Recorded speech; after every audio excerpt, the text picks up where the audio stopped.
my friend. We are all interested in the future, for that is where you and I are going to spend the rest of our lives. And remember, my friend, future events such as these will affect you in the future. You are interested in the unknown, the mysterious, the unexplainable. That is why you are here. And now, for the first time, we are bringing to you the full story of what happened on that fateful day. We are giving you all the evidence based only on the secret testimony of the miserable souls who survived this terrifying ordeal. The incidents, the places. My friend, we cannot keep this a secret any longer. Let us punish the guilty. Let us reward the innocent. My friend, can your heart stand the shocking facts about grave robbers from outer space?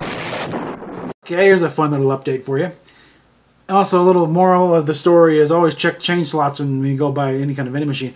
It was about 2 in the morning the other day. We were going into King Soopers to use because we got a 24-hour shopping, grocery store nearby and use the bathroom. And they have one of these coin bank things off to the side where you can take all your loose change, dump them in, that gives you a receipt, and you go and cash it in. And this thing was pretty much overflowing with old quarters. Now you can tell, look at them, they're very old quarters. And in fact, they're old pre-1965 quarters, going way back to the World War II, Korea, 50s, and even a couple of old, probably 20s and some. Old, this is important later on, but counting them up, there's like $80 worth of these quarters. And the cashier on attendance there had said there's some guy coming earlier complaining this thing had eaten all his quarters. He thought it was like he said it was like $30 worth of quarters or whatever. Well, obviously the guy didn't know what the hell he was doing because it was $80 worth of quarters. Counted it all out. It took quite a while. And I was wondering why we got $30 but maybe some kind of, he went to a collector store somewhere and they gave him the dollar amount of how much they were collecting because they were in lousy condition for collector coins. But bagged them all up, and they would not take $80 worth of quarters right there anyway. So they got one drawer open. Most things use like 1 or 2 rolls. So went to the bank the next day, and the advice of the guy in the bank there was you might want to take, because these are all old quarters. Remember, pre-1965. At that point, before 65. Quarters are made out of solid silver.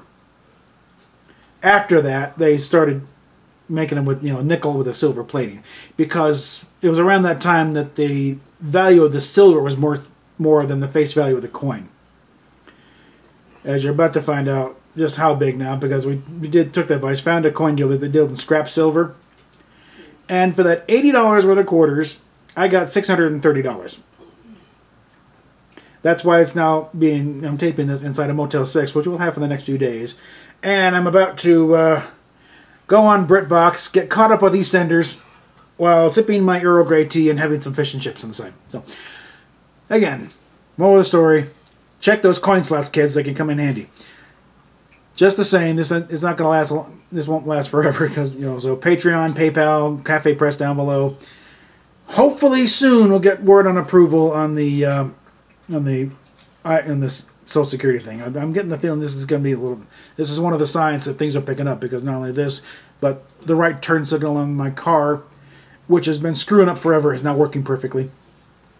And little things like that, things are starting to pick up a little bit. So hopefully this is just a lead up to the final solution of finally getting out of this mess and getting into a house and finally getting my life back. So stay tuned.